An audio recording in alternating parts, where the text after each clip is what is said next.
O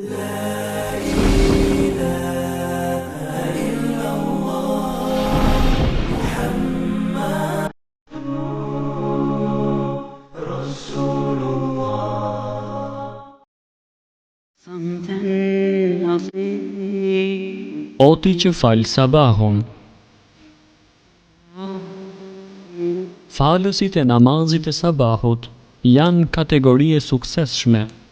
Fytyrat e tyre janë të ndriçuara, kohët e tyre janë të bereqetshme. Nëse je prej tyre, falë e nderoje Allahun për këtë mirësi. E nëse nuk je prej tyre, të gjitha lutjet e mia janë që të ndjekësh rrugën e tyre që falin sabahun.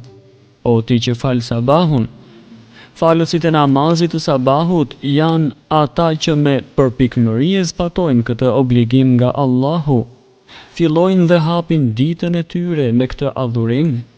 Për ata dëshmojnë edhe engjëjt e Allahut. Ai që atë e falë me xhamat në xhami, është sikur të ketë falur tërë natën namaz.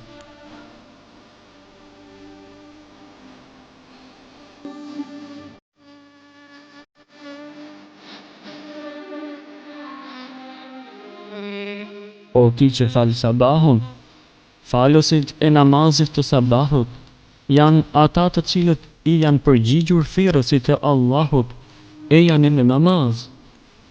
Paqja qoftë mbi ata persona që e ndjejnë thellë thirrjen, namazi është më mirë se gjumi. Ata janë që i ka prirur lumturia e ditëve duke përgëzuar dhe përforcuar. Muhamedi alayhi salatu wassalam ka thënë: përgëzo ata që ecin në terrin e natës drejt xhamive me dritë të plotë ditën e gjykimit. Transmeton Tirmidhiu dhe Ebu Davudi. O ti që falë sabahun, urime për ju që falni namazin e sabahut me kënaqësinë e të shikuarit në fytyrën e Allahut ditën e gjykimit. Muhamedi alayhi salatu wassalam ka thënë: ju do ta shihni Zotin tuaj ashtu sikur se e shihni hënën. Transmeton Buhariu dhe Muslimi.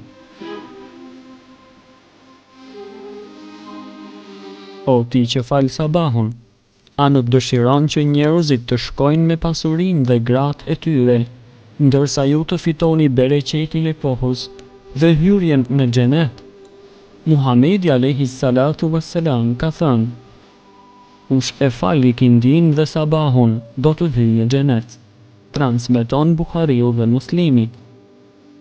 O ti që fal sabahun, ju jeni të mbrojtur nga Allahu. Muhamedi alayhi salatu wassalam ka thënë: ai që fal sabahun është në mbrojtjen e Allahut. Transmeton Muslimi.